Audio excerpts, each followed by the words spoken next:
அழகாக நான் ஒரு விஎஸ் பேசுகிறேன். இன்றைக்கி நம்ம பார்க்க போகிற சீரிஸோட நேம் வந்து டோகோனியா சீசன் 1 எபிசோட் 5 தான் நம்ம பார்க்க போகிறோம். அதனால நீங்கள் நம்ம சேனலுக்கு போய் சேர்ந்தீங்கன்னா உங்களால் முடிஞ்ச சாப்பிட நம்ம சேனலுக்கு சப்ஸ்கிரைப் பண்ணி சப்போர்ட் பண்ணுங்கள். அது மட்டும் இல்லாமல் அது கூட இருக்க பெலக நாள் வச்சுக்கோங்க. இப்போ தான் நான் போகிற அடுத்த வீடியோ எல்லாமே உங்களுக்கு நோட்டிஃபிகேஷன் வரும். வழக்கமான அடுத்த எபிசோடு சூப்பராக இருக்க போகுது. இந்த எபிசோடு வேறு லெவலில் சொல்லணும். ஏன்னா ரொம்ப சஸ்பென்ஸ் இருக்கும். அது மட்டும் இல்லாமல் காமெடி இருக்கும். முடிஞ்சிருக்கு எல்லாரும் பொறுமையாக பார்த்து என்ஜாய் பண்ணுங்கள். அது மட்டும் இல்லாமல் இதுக்கு முன்னாடி கிட்டத்தட்ட ஒரு 4 எபிசோட் போட்டிருப்போம். அந்த எபிசோட பார்க்காத எனக்கு டிஸ்கிரிப்ஷன் கொடுத்துருக்கேன். அந்த பிளேலிஸ்ட் போய் செக் பண்ணி பார்த்துருங்க. அப்போ அந்த கதையை புரியும். சரி வாங்க நம்ம கதை குழப்பமா. அதுக்கப்புறம் இப்போ ஹீரோ பார்த்தா ஒரு அரிசி கடைகளில் இருக்கேன். அந்த இதில் அரிசியெல்லாம் கீழே விழுந்துருக்கு பார்த்துட்டு இதை எடுத்து நான் போயிட்டு நான் கனவுல பார்த்த மாதிரி ரெடி பண்ணேன்னா கண்டிப்பாக அந்த ரைஸ் பால் உருவாக்கிட்டாரா அப்படின்ற மாதிரி அவன் கையில் வச்சு பார்த்துருக்கும் போது எல்ஜாவும் என்னடா ரைஸ் பால்னு சொல்லிட்டு இருக்க, என்ன மாதிரியான சாப்பாடு இது? அது உனக்கு அந்த பதிலுக்கு தெரியாது. உண்மையாக சொல்ல போனால் எனக்கே தெரியாது. இதை கனவுல தோஞ்சி அதை தான் சொல்லிட்டு இருக்கேன். ஆனால் அது எனக்கு தெரிஞ்சு ரொம்ப சூப்பராக இருக்கும்னு நினைக்கிறேன். இதுக்கு முன்னாடி எங்கன்னா சாப்பிட்ருக்கியாத? இல்லைப்பா, நான் அந்த அளவுக்கு சாப்பிடல. பட் ஆனால் அது கண்டிப்பாக நல்லா இருக்கும் தான் தோணுது. அதை தான் செய்யணும்னு ஆசைப்பட்டு இருக்கேன். எதனா சொன்னா எழுதான் ஒன்றும் இல்லை. மான்சவும் காய் என்ன பண்ணிட்டு இருக்கேன், வா திரும்ப போவோம். அதுக்கப்புறம் பார்த்தா சாப்பாடுக்கு தேவையான அரிசி மூட்டைகள் எல்லாமே எடுத்து மூட்டை கனியாக அனுப்புறாங்க மாட்டு வண்டியில். அப்புறம் பார்த்தா அரிசி எல்லாத்தையுமே வேற ஒரு இடத்துக்கு டிரான்ஸ்போர்ட் பண்ணிட்டு இருக்கவங்களும் அந்த இடத்துல பேசிட்டு போயிட்டு இருக்காங்க. எதுக்காக இப்படி பண்ணிட்டு இருக்காங்க? எதுவும் நம்மளுடைய வில்லேஜுக்குலாம் புது விசிட்டர் வராங்களாம்பா, அவங்க கிட்ட இருந்து அதிகப்படியான சாப்பாட்டை மறைக்கிறதுக்காக தான் இப்படி பண்ணிட்டு இருக்காங்க. ஏன்னா வரவங்க சாப்பாட்டு ராமன்லாம் வர பேசிட்டு இருக்காங்க. இடத்த மாத்திட்டு இருக்கிற இடத்துல வந்து நம்ம ஹீரோவும் மான்சவும் போயிட்டு இருக்கேன். ஹீரோ கேட்கறான், என்னது இன்ஸ்பெக்டர் கார்டியன் பேரியரா? அவரா இந்த இடத்துக்கு வராரு? ஆமா ஆமா, அவர் வந்து சுப்பீரியரான ஒரு ஆளுன்னு சொல்லலாம். அதனால அவர் வில்லேஜுக்கு வரதுனால அவர் வராதுன்னு சொல்ல முடியாது நம்மளால. அவர் என்ன கேட்கறாரு நம்ம அதை செஞ்சு தான் ஆகணும். அப்போ அப்படியாப்பட்ட ஆளால சென்ட்ரல் பிளான்ஸோடைய யூனிஃபைடு கிண்டத்தை அவரால் காப்பாற்ற முடியுமா? எந்த ஒரு பிரச்சனையிலையும் இருந்து கண்டிப்பா அந்த அளவுக்கு முடியுமான்றதுலாம் எனக்கு தெரியாதுடா அப்படின்னு இவனுக்கு ஒன்று பக்கம் பேசிட்டு இருக்கேன். அதுக்கேற்ற மாதிரி அந்த வேலையை முடிச்சு அடுத்த நிமிஷமே பார்த்தா எங்களுடைய வில்லேஜுக்கு பார்த்தோம் அந்த இன்ஸ்பெக்டர் கார்டியன் பேரியரும் வந்துடுறான். ஒரு கேரேஜும் உள்ள வர வில்லேஜோடைய சீஃபாக இருக்கிற நம்ம வெயின்ஜனா தன்னை அறிமுகப்படுத்திக்கிறாரு. லார்ட் இன்ஸ்பெக்டர் கேண்டல் எங்களுடைய வில்லேஜுக்கு வர வைக்கிறேன். அப்படிங்கப்பா, இந்த ஏரியாக்குள்ள நிறைய டெமிஎம்எஸ்லாம் இருப்பாங்க வெளியே. அப்படியேப்பட்ட வழியில் வந்ததுனால தான் நினைப்பேன் என்ன அட்டாக் பண்ண தெரியுமா? சரிங்க, தப்பாக புரிஞ்சுட்டீங்க. அது எல்லாமே அந்த மங்கீஸோட ஆட் ஹவுஸ் தான். அது என்னப்பா சொல்கிறீங்க? என்னால் நம்பவே முடியல. சரி இருந்தாலும் எங்களை மன்னிச்சிருங்க. நீங்கள் எதுக்காக இதில் மன்னிப்பு கேட்குறீங்க? இதுக்கெல்லாம் நான் வேறு விதத்தில் தான் உங்களுக்கு பனிஷ்மெண்ட் கொடுப்பேன். எப்படி இருந்தாலும் நான் மேனேஜ் பண்ணி ஃபைட் பண்ணி தெரியுமா அது எல்லாத்தையுமே? அப்படியேங்கப்பா, கிட்டத்தட்ட எல்லாத்தையுமே சமாளிச்சிட்டீங்களா அப்படின்னு லேடி ஜோசேஃப் உன்னை பக்கம் ஷாக்காவேன். அதுக்கப்புறம் டோரை தந்த கூட நிறைய பேர் வரானுங்க. அதால் பார்த்தா பயங்கர பவர்ஃபுல்லாக ஆளாக இருப்பான்னு பார்த்தா தவளை மூஞ்சியை வச்சுக்கின்னு கொள்ள கத்திரிக்க மாதிரி இருக்கான். இந்த லேக் வில்லேஜ்லேயும் ரொம்பவும் ஃபேமஸான லேடி நீங்கள் தான் போலியே. ஆமாம் சார், என்னுடைய பேர் வந்து ஜோசே. அப்படியா? பட் ஆனால் அவங்க அப்பா மாதிரியே நீ இல்லை. உன்னை நல்லா தான் வளர்த்துருக்காரு. ரொம்பவும் ஒழுக்கம் தெரிஞ்சு வச்சிருக்கேன் உனக்கு. சார் என்னதான் நான் ஒரு உமனாக இருந்தாலும் எனக்கும் ஃபைட் பண்ண தெரியும். அதனால வரப்போகிற பேட்டில்ஸ் எல்லாத்தையுமே நான் ஒரு கார்டியன் பேரியராக இருந்து ப்ரிப்பேர் ஆகிட்டு இருக்கேன். ஆட கடவுளே, லேடிஸ் எப்பவுமே போருக்கெல்லாம் போகக்கூடாதுமா? அது எனக்கே சுத்தமாக பிடிக்காது. பட் இருந்தாலும் நீ வீட்டுக்குள்ளேயே இருக்கிறத விட வெளியே போயிட்டு வரதை விடவும் இந்த இடத்துல வேலை செய்யறது உனக்கு நல்லா தான் இருக்கும். உமன்ஸ்லாம் எப்பவுமே வீட்டுக்குள்ள தான் இருக்கணும். தெரியாத உனக்கு? பெண்கள் காயப்பட்டு என் மனசு காயப்பட்டுன்னு சொல்லிட்டு அவன் ஓவரா பேச இவளுக்கு ஒரு மாதிரி ஆயிடுது. என்னடா இவன் பொண்ணுங்களுக்கு இப்படி சொல்றாங்க? அடுத்த முறை அந்த டெமிஎம்எஸ் வழியில் இல்லாத மாதிரி பார்த்துக்கோங்க. அதெல்லாம் உங்க பொறுப்பு தான் அப்படின்னு நம்ம ஜோசியோடைய அண்ணங்காரங்கிட்ட அவனும் சொல்ல, சாரி எங்களை மன்னிச்சிருங்க, எங்களால் முடிஞ்சளுக்கு எல்லாத்தையுமே பண்றோம் அப்படின்னு அவனுக்கு பயங்கர மரியாதை கொடுக்குறாங்க. அது மட்டும் இல்லாமல் பின்னாடி குதிரையில் ஒருத்தன வரேன். இரவுனர் பக்கம் அவருடைய துணியில பார்த்து கரை அடிச்சிருக்க பார்த்துருக்கான். அது ஒரு ரத்தம் தான். வேசனும் அப்போ நீங்களும் ஒரு இன்ஸ்பெக்டர் தானே அப்படின்னு இந்த ஆளுக்கிட்ட கேட்க, இல்லைங்க, நான் சிம்பிளாக சொல்லப்போனா இந்த வழியாக ஒரு ட்ராவல் பண்ணுற ஒரு நபர். இவர் கூட நான் வந்து ட்ராவல் பண்ணிட்டு இருக்கேன். வேற எதுவும் இல்லை. பக்கத்தில் இருக்க குதிரையை கவனிச்சிங்களா? அது தலையில் 2 ஆடு மாதிரி கொம்பு இருக்கு. நல்லாவே புரிஞ்சுது. இந்த மான்சரி ஆஃப் தி மாசம் சொல்ல போடுற அவங்க மூலியமாக தான் நான் இந்த இடத்துக்கு வந்திருக்கேன். அதனால என்னுடைய பேர் வந்து நாடாவா அப்படின்னு எனக்கே ஒரு மாதிரி தான் இருக்கு. அதனால அதெல்லாம் கண்டுக்காதீங்க. மான்ஸ்டரிலேருந்து வரீங்களா? அதுக்கப்புறம் வர இன்ஸ்பெக்டர் ஆகணும். என்ன இது இந்த இடத்துல எவ்வளோ கம்மியாக இருக்கு? சாரி எங்க மன்னிச்சிருங்க, அந்தளவுக்கு இந்த இடத்துல சாப்பாடு குறைவாக தான் இருக்கு. பார்த்தா கணக்கு வழக்கெல்லாம் எதிர்த்து இருக்காங்க. இவங்ககிட்ட எவ்வளோ இருக்குன்னு எல்லாத்தையுமே கிண்டத்துக்கு எடுத்துட்டு இவன் வாரி கொடுப்பான் போல. அது மட்டும் இல்லாமல் இவன் உசார் பண்ணுறான் போல நிறைய முட்டையை. பரவாயில்ல, இந்த இடத்துல நீ நிறைய ட்ரைனிங் பண்ணிட்டு இருக்க போல. அதனால தான் நிறைய தின்னு காலி பண்ணி வச்சிருக்கீங்க அப்படின்னு உங்கள் அப்பாவை பற்றி தப்பாக பேசுதில்ல. யாரை பார்த்து எப்படி சொல்லுவீங்க நீங்கள்? ஆனால் அவரும் தடுக்கிறாரு. ஜோசே அமைதியாரு. சார் என்ன மன்னிச்சிருங்க, இந்த இதில் கம்மியாக இருக்கிறதுக்கு. இப்போதைக்கு இந்த இடத்துல இருக்க மூட்டை தான் எல்லாமே எங்களுக்கு இப்போ இருக்குது. இதை விட்டு எங்களுடைய மக்களுக்கு எந்த விதமான சாப்பாடும் கிடையாது. ஆனால் உங்கள் வில்லேஜில் நான் நிறைய கிடைக்கணும்னு எதிர்பார்த்தேனேப்பா, இப்படி ஏமாத்துறீங்களே. நிறைய பேர் சொல்லி கேள்விப்படும் ஒரு வில்லேஜில் நிறைய சாப்பாடு இருக்குன்னு. இல்லை உங்ககிட்ட யாரோ போய் சொல்லியிருக்காங்க. அதனால் நீங்கள் அதெல்லாம் நம்பாதீங்க. ரீசெண்டாக மிகப்பெரிய இந்த இடத்துல பருவநிலை மாற்றம் நடந்தது. அதனால் வந்து நிறைய வறட்சி வந்ததுனால எங்களால் அந்த அளவுக்கு சேகரித்து வைக்க முடியல. சாப்பாடு உற்பத்தியும் கம்மியாயிடுச்சு. அப்படியா? ஆனால் என்னை ஏதோ மழுப்பி ஏமாத்துற மாதிரி தெரியுது. இல்லை சார், உண்மைதான். அப்புறம் ஜோசேவோட அண்ணாவும், சரி ஓகே, நீங்கள் இந்த இடத்துல வந்து தங்கிக்கோங்க, நல்லபடியாக உங்களுக்கான எல்லா விதமான வசதிகளை செஞ்சு வச்சிருக்கோம். சரி வரேன்னு சொல்லிட்டு அதுக்கப்புறம் போக்கு ஜோசேவும், அப்பா இந்த ஆளாலும் எதுக்கு வர வச்சிருக்கேன்? பார்க்கவே பண்ணி பையன் மாதிரி இருக்கான். இவன் வாழ்றதுக்கு நம்மளுடைய சாப்பாடு காசு எல்லாத்தையுமே எடுத்து பண்ண இவனுக்குலாம் எதுக்கு நம்ம செய்யணும்? லக்ஸரி எதிர்பார்க்குறான் இவன். பொண்ணுங்களாம் வீட்டில் தான் அடைஞ்சிருக்கணுமா சொல்கிறான் பாரு. அப்போ கார்டியன் பேரெல்லாம் என்ன தான் பண்ணிட்டு போங்க? இவனெல்லாம் எதுக்காக ஒரு இன்ஸ்பெக்டரை போட்டாங்கன்னு சொல்லிட்டு அவனை பக்கம் புலம்பிட்டு இருக்கிறத பார்த்துட்டு அவங்க அப்பாவும், நீ பேசுறது எல்லாமே அவர் முன்னாடி மட்டும் பேசுறது அந்த மாதிரி. ஏன்னா லார்டு கேர்டல் வந்து ஒரு இன்ஸ்பெக்டர். அந்த முறையில் கிங்குடைய அடுத்த கட்ட உயர்நிலை பதவியை கொண்டவங்க இவங்க. அப்படி அப்படிப்பட்ட ஆளுங்க நம்மளுடைய வில்லேஜுக்கு வரதுன்றது பெரிய விஷயம். வந்து விசிட் பண்ணி போகிறவங்கள நம்ம உபசரிச்சு தான் ஆகணும். அதனால கொஞ்சம் அட்ஜஸ்ட் பண்ணிக்க வேண்டியது நம்மளுடைய பொறுப்பு. ஏன்னா லேக் வில்லேஜ் வந்து யூனிஃபைடு கிண்டத்து கூட தான் இருக்குது. உனக்கு என்னால் தெரியல, அந்த எல்லைக்குள்ளே இருக்கிறதுனால நம்மளும் இந்த விஷயத்தில் கலந்து தான் தரணும். ஆமாம்பா, எனக்கு நல்லாவே தெரியுது. அதுக்கப்புறம் ஹீரோவும் இந்த ஒரு புத்திஸ்ட் கிட்ட வரான். ரொம்பவும் நன்றிங்க, என்னை மன்னிச்சிருங்க, இது என்னுடைய டியூட்டி அப்படின்னு பார்க்க எதுக்காக ஹீரோ நன்றி சொல்கிறேன்னா அந்த இடத்துல இருக்க ஒவ்வொருத்தருடைய கலரையும் பார்த்து அவன் பாட்டுன்னு வேண்டிட்டு இருக்கான் அவங்களுடைய ஆன்மாலாம் சாந்தி அடையணும்னு. ஹீரோ இதை பார்த்து தான் நன்றி சொல்லியிருப்பான். இது என்னுடைய டியூட்டின்னு அவன் சொல்லியிருப்பான். சார், இருந்தாலும் உங்களுடைய துணிகள்லாம் ரொம்ப அழுக்காக இருக்குது, அதை நீங்கள் வாஷ் பண்ணலான்னு நினச்சினா எங்கிட்ட கொடுக்குறீங்களா? நான் வேணா உங்களுக்கு ஹெல்ப் பண்ணட்டுமா? அடேங்கப்பா, இதை நான் கவனிக்காம விட்டுட்டேனே. நான் அப்பப்போ ட்ரைனிங் பண்ணுவேன்னா அந்த ட்ரைனிங்கில் வந்து இந்த மாதிரி நடக்கிறது வாய்ப்பு உண்டு. சரி, இருந்தாலும் நீயும் அந்த சில காட் ஸ்டோனை கொடுத்து பவர்ஃபுல்லாக மாறி இருக்க போல. அந்த பையன் நீ தானா? சரியாக சொன்னீங்க, அது நான் தான். என்னுடைய பேர் வந்து காய். ஒன்றை மாதிரி தான் நானும் காய். எனக்கும் ஆக்சுவலி அந்த மாதிரியான பவர்ஸ் இருக்குது. மானஸ்ட்ரியில் வந்து நான் எனக்கு தேவையான அளவுக்கு நிறைய காட் ஸ்டோனை வந்து கன்சியூம் பண்ணியிருக்கேன். அது எல்லாமே என்னுடைய பார்ட் ஆஃப் தி ட்ரைனிங்கில் நான் பயன்படுத்திருக்கேன். அதனால் என்னுடைய அச்சீவ்மெண்ட்டும் ரொம்ப பெருசு. நிறைய ஸ்கில்லெல்லாம் தெரிஞ்சு வச்சிருக்கேன் தெரியுமா? அப்படியா? எப்படி காஸ்டோன்னு சாப்பிட்டு நீங்கள் அந்தளவுக்கு கார்டியன் பேரியர் எல்லாத்தையுமே கண்டிப்பாக நீங்கள் அச்சீவ்மெண்ட் பண்ணியிருக்கீங்கன்னா உங்களுக்கு நிறைய விஷயம் தெரிஞ்சிருக்கலாம், ஆச்சரியமே கிடையாது. அதுக்கப்புறம் அவனுடைய டிவைன் ட்ரெஸ் காமிக்க இதுதான் உங்களோட தான். நீங்கள் ஒரு கார்டியன் பேரியர் கூட இல்லையா? இல்லை, அப்படி மட்டும் சொல்லிடாத. ஏன்னா எனக்கு எந்த விதமான கார்டியோடைய ப்ரொடெக்ஷனும் கிடையாது. ஏன் அப்படி சொல்றீங்க? எப்படிப்பா? உண்மையாக சொல்லப்போனால் ஒரு டிவைன் ட்ரெஸ்ஸை வச்சுட்டு இருக்கவன் சிம்பிளி தன்னுடைய ட்ரைனிங், கன்சியூமிங், கான்ஸ்டோன் எல்லாத்தையுமே பண்ணும்போது எல்லா விதமான அச்சீவ்மெண்ட்டும் பண்ணுறான். எனக்கு அதனால தான் கார்டோடைய எந்த விதமான ப்ரொடக்ஷனும் இல்லைனால நான் எனக்கான செல்ஃப் டிஃபென்ஸ் எல்லாத்தையுமே நானே கற்றுக்கினேன். அதுக்கப்புறம் பார்த்தா இந்த தவளவா எனக்கு என்னமோ நிறைய சாப்பாடெல்லாம் செஞ்சு கொடுத்துருக்கானுங்க. இவனும் பார்த்துட்டு பரவாயில்லையே, நல்லா இருக்கு. ஒன்லி இது மட்டும் தானே? அதுக்கப்புறம் கூட இருக்கிறவன் இது மட்டும் தான் இன்றைக்கி சமைச்சிங்களா, வேறு எதுவும் உங்களுக்கு தெரியாதான்? இன்னும் அதிகமாக கொண்டு வர சொல்கிறேன், என்ன பேசிட்டு இருக்கேன்? இன்னும் அதிகமாக சொல்லிட்டு அவன் இந்த பொண்ணுங்களும் ஷாக்காவே. எதுக்கு அந்த மாதிரி பார்க்குறீங்க? ஒரு இன்ஸ்பெக்டர் முறையில் நான் என்ன கேட்கணும்னு அது எனக்கு வேணும், அதனால் போய் கொண்டு எடுத்துனுவாங்க அப்படின்னு நான் ஒரு மாதிரி நடந்து இவங்களுக்கெல்லாமே ஒரு மாதிரி இருக்கு. அவனை பார்த்துட்டு சைக்காவா இல்லை தவளை வாயானா? இன்னொரு பக்கம் வந்து மாஞ்சோடைய நண்பர்கள்லாம் புலம்புறானுங்க. அந்த தவளை வாயானா சும்மா விடக்கூடாது, நமக்கு கிடைக்க வேண்டிய சாப்பாடெல்லாம் ரொம்பவும் கம்மி பண்ணிட்டான். அவனால தான் பார்த்தா அவங்ககிட்ட அதிகப்படியான சாப்பாடு எங்கள் ஜனங்களுக்கு நாங்கள் போகிறது இல்லைன்ற மாதிரி காமிச்சிக்கிறானுங்க. ஏன்னா சாப்பாட்டு மூட்டை எல்லாமே எடுத்துன்னு போய் வச்சுட்டானுங்க. இதனால் இவங்களுக்கான சாப்பாடு எல்லாமே கம்மியும் பண்ணிட்டாங்க. அவன் போன பிறகு தான் திரும்பி எடுத்து வந்து அதிகப்படியாக போடுவாங்க. சும்மா அது ஏமாத்துறதுக்கு கணக்கு தான் இது. சரி, விடு, அவன் கூடிய சீக்கிரமே போக தான் போகிறான். அவன் போகிறதுக்குள்ளேயாச்சும் கொஞ்சம் அட்ஜஸ்ட் பண்ணி நமக்கு தான் நல்லது. அதுக்கப்புறம் வந்து பேட்டிலுக்கான எல்லா விதமான செய்திகளையும் ஷேர் பண்ணிக்கிறாங்க. அந்த இதில் இருக்க ஒரு பர்சன் கூட என்னது ரிமோட் லேண்டில் தான் நிறைய பேட்டில் நடக்க போதான். ஆர்க்ஸ் அந்த இடத்துல தான் கூடியிருக்கான். ஆமாம் சார், அதுங்க அதிகப்படியான எண்ணிக்கையில் அந்த இடத்துல இருக்குன்னு நினைக்கிறேன். இதுக்கு வாய்ப்பு இல்லை. ஹியூமன்ஸோடைய லேண்டில் அதுங்க அதிகமாக வரதே பெரிய விஷயம். அப்போ நீங்கள் சொல்கிறத வச்சு பார்க்கும்போது அதுங்க போர் தொடுத்து தான் இந்த இடத்துக்கு வரத்துக்கலாம்.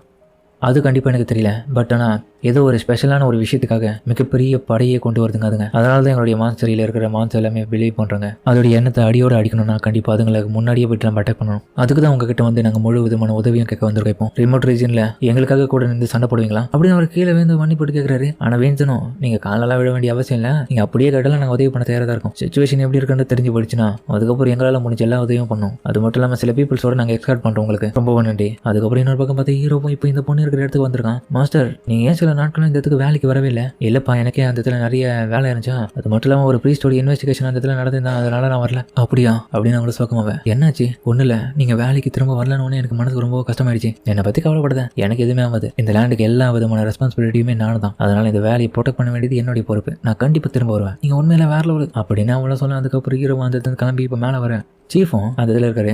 லாட், நீங்கள் வந்துட்டீங்களா? போரிக், நீங்கள் சொன்னீங்களே போன பிறகு எந்த விதமான ஆர்க்கும் இந்த இடத்துக்கு வராது, ஆர்க்கும் இந்த இடத்துக்கு வரதுக்கு தடை விதிட்டு இருக்கேன்னு. ஆமாம், பட் ஆனால் இப்போதைக்கு இந்த இடத்துல வச்சு சில விஷயங்கள் நான் சொல்லணும். ஏன்னா ஆர்க்ஸ் வந்து நீங்கள் இந்த இடத்துல இருக்கிற வரைக்கும் தோக்கடிச்சோம். பட் ஆனால் நீங்கள் இல்லாத போது பெரிய லெவலில் வந்து திரும்ப அட்டாக் பண்ணிச்சுன்னு எங்களால் சமாளிக்க முடியாது. ஆமாம், நீ சொல்கிறது சரிதான். சரி, எந்தாலும் கவலைப்படுறீங்க, எல்லாத்துக்குமே தயாராக இருக்கேன். நான் எப்பவுமே உங்க கூட நிற்பேன். அதுக்கப்புறம் பார்த்தா எஸ்கார்டுக்காக நம்ம ஜோசியவும் போயிருக்க கூடுவேன். ஜோசியோட அண்ணாவும் அப்போ எதுக்காக ஜோசியவே நீங்கள் அமைச்சிருக்கீங்க? நார்மலாக உன்னுடைய ஜாப் தான் நினச்சேன். பட் ஆனால் இந்த இடத்துல வந்து இன்ஸ்பெக்டர் இருக்கிறதுனால வில்லேஜில் எந்த விதமான ஆபத்தும் வரக்கூடாதுன்னு அவருக்கு ஹை ப்ரொடெக்ஷன் அதெல்லாம் நம்ம இந்த இடத்துல இருக்கும். ஏன்னா மங்கீஸ் வந்துருச்சுன்னா அதுங்களை தடுக்கிறதுக்கு நம்ம 2 பேர் தேவைப்படும். அதனால் அவருக்கும் போட்டு கூட தான் காய் இருக்கான்ல. காய் போகும்போது எல்சா அவங்ககிட்ட வந்துட்டு ஒரு சாப்பாடு கொடுக்க, எந்தரா இதை நீ சாப்பிடுன்னு பார்க்க அவனுக்கு ரொம்பவும் பிடிச்சி அந்த ரைஸ் பாலை செஞ்சு எடுத்துன்னு வந்திருக்கான். என்னது இது கொஞ்சம் ரொம்பவும் பெருசாக இருக்கும் அப்படின்னு தான் நினைக்கிறேன். ஏதோ எனக்கு தெரிஞ்சு நீ சொன்னதை வச்சு தானே இதை பண்ணேன். உனக்கு பிடிச்சிருக்கா இல்லைன்றது நீ அப்புறமா கூட சொல்ல. அப்புறம் பார்த்தா டே காய் டைம் அடிச்சா வாடான்னு போகலான்னு சொல்ல. சரி, ஓகே இந்த இது வாங்கிக்கோ, நான் கிளம்புறேன். என்னோட பக்கம் ஹீரோக்கு போகும்போதே தெரியுது எல்சா கண்டிப்பாக என்னுடைய அம்மாவுக்கு நிகராக என்ன பார்த்துக்கணும். இந்த அளவுக்கு எம்எல்ஏ ஆக்கிட்டே இருக்கேன். இன்னொரு பக்கம் பார்த்தா அந்த புத்திஸ்டும் அந்த இடத்துல தான் இருக்கான். எல்லாருமே கும்பலாக தான் வந்திருக்காங்க. அவரும் இன்னொரு பக்கம் போக வேண்டிய வழி எல்லாமே அவரும் காமிச்சிட்டு இருக்காரு மற்றவர்களுக்கு. என்னோட பக்கம் நம்ம லேடி ஜோசேவும் ஹீரோவும் தனியாக இருக்கும் போது ஜோசியை வந்து நம்ம ஹீரோ கிட்ட காய் நீ நினைக்கிறியாடா இந்த மாதிரி பொண்ணுங்க எப்பவுமே வீட்டுக்குள்ள தான் அடைஞ்சு கிடக்கணும்னு என்ன சொன்னீங்க?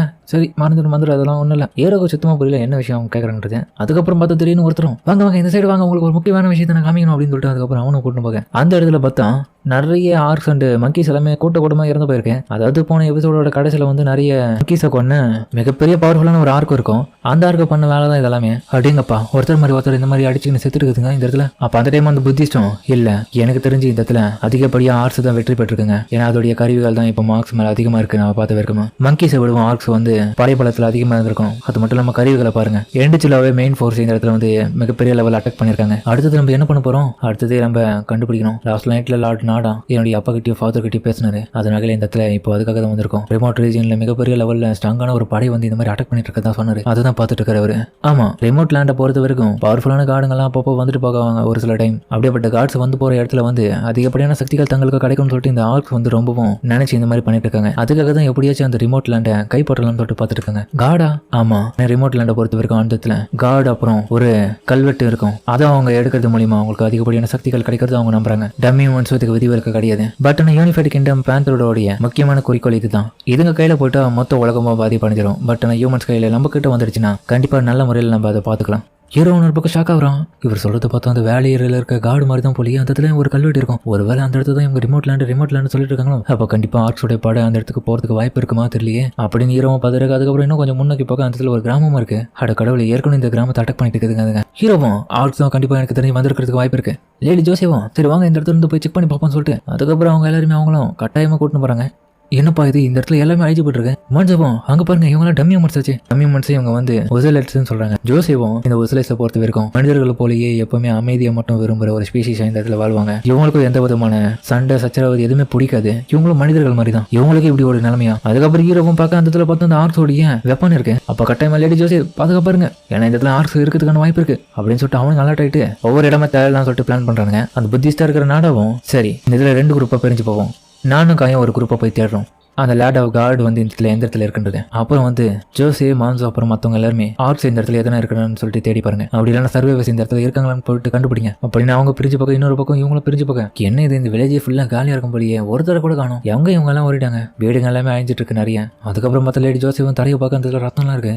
என்ன பார்க்குறீங்க, ரத்தத்தோடைய தடையை பார்க்குறேன் எந்த இடத்துல வந்திருக்குன்னு. அதுக்கப்புறம் பார்த்தா அந்த ஒரு வீட்டுல இருந்து அதுவும் வரேன். அந்த இடத்துல கது ஒளியை பார்த்தா வெட்டி இருக்கு. யாராச்சும் உள்ள இருக்கீங்களா, அடிபட்டவங்க அப்படின்னு அவன் உன்ன பக்கம் தேர. அதுக்கப்புறம் அந்த வில்லேஜ்ல பார்த்தா ஒரு கோயில் ஒன்று இருக்கு. அந்த கோயிலுக்குள்ள நம்ம ஹீரோவும் அந்த நாடாவும் போய் தேடிட்டு இருக்காங்க, எதனா க்ளூ கிடைக்குமான்னு. அதுக்கப்புறம் அவரும் மேஜிக் பவரை பயன்படுத்த ஃபயரை கொண்டு வராரு நிச்சயத்துக்காக.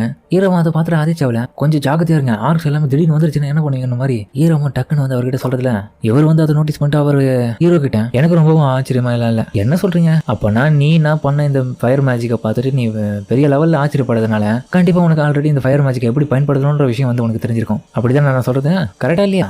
அப்படி கூட வச்சுக்கோங்க. என்ன சொன்ன, அங்க பாருங்க. அதுக்கப்புறம் வந்து ஜோசேவா அந்த கதவுக்குள்ள யார் இருக்குன்ற மாதிரி பார்த்துட்டு இருக்கு. அந்த கதவு திறந்து பார்த்தா ஒரு ஆர்க்கும் வந்து கீழே விழுது செத்து போயிட்டு இருக்குது. இன்னொரு பக்கம் நம்ம ஹீரோவும் நாடாவும் போயிட்டு இருக்கேன். அந்த இடத்துல பார்த்தா ஒரு காட் ஸ்டோன் இருக்கு. அதாவது இந்த கல்வெட்டு ஸ்டோன் தான், இதுதான் கிரேவ் ஸ்டோன். என்ன பண்றீங்க, இதுல எழுதி வச்சிருக்கிறதுலாம் ஒரு சிலதோட கம்பேர் ஆகுதா இல்ல எனக்கு புரியுதா இல்லைன்றதை பார்த்துட்டு இருக்கேன். அப்படி நோட் பண்ணிட்டு இருக்கேன். இன்னொரு பக்கம் வந்து நம்ம ஹீரோவை சுத்தியும் மத்தியும் பார்த்துட்டு இருக்கேன். அந்த இடத்துல பார்த்தா யாரோ ஒருத்தங்க செத்து கிடக்குறாங்க, அந்த வில்லேஜை சேர்ந்தவங்க. அப்புறம் வந்து பொண்ணு எடுத்துன்னு வந்து இங்க வெளியே வைக்க மொத்தம் 3 ஆர்க்கு இந்த இடத்துல கண்டுபிடிக்கப்பட்டிருக்கேன். ஒன்லி ஒரே டைரக்ஷன்ல இருந்து தான் வந்திருக்காங்க. அது மட்டும் இல்லாம இவங்களுடைய கிளாத்ல அடிபடுறதை வச்சு பார்க்கும்போது இவங்க தான் இந்த வில்லேஜோடைய கார்டியன் பேரியரா இருக்கிறதுக்கான வாய்ப்பு இருக்கு. என்ன சொல்றீங்க? ஆமா, ஃபீமேல் கார்டியன் பேரியரா? ஆமா, இந்த இடத்துல இப்படியாப்பட்ட சூழ்நிலையில இவங்க மாதிரியான ஆளுங்க உருவாக்குறது ரொம்பவும் அதிசயமான ஒன்று. ஒத்தாலா இவங்க தான் இது எல்லாத்தையுமே சமாளிச்சு தன்னுடைய வில்லேஜை காப்பாத்திருக்காங்கன்னு தெரியுது. பட் இருந்தாலுமே மற்ற வில்லேஜஸ்லாம் எங்கன்னு தெரியல. ஒரு சில பேர் தான் இந்த இடத்துல செத்து போயிருக்காங்க. அப்படின்ற விஷயத்தை வந்து நாடாவும் அவங்க கையில இருக்கிற கத்தியை வச்சு இவனுங்க மேல இருக்கிற அந்த அடிப்பட்ட தடத்தையும் அதான் வெட்டுப்பட்ட தடத்தையும் ஒன்று நினைச்சு பாக்குறாங்க. இப்போ இவங்க தான் சண்டை போட்டுருக்காங்கன்ற எல்லா விதமான குழுவையும் ஒன்று நினைச்சு அவன் தான் சொல்லிட்டு இருக்கான் மொத்த இன்வெஸ்டிகேஷனையும். கடைசியில் பார்த்தா அவங்களுக்கு மிகப்பெரிய மரியாதையை அவனும் கொடுக்க எல்லாருமே கொடுக்க ஆரம்பிக்கிறாங்க. அவங்கள அதே இடத்துல புதைச்சிடறானுங்க. இந்த இடத்துல வெறும் 3 இருக்குன்னு மட்டும் கவலைப்படாதீங்க. ஏன்னா மெயினான ஃபோர்ஸ் வந்து இன்னமும் இந்த இடத்துல இல்லை.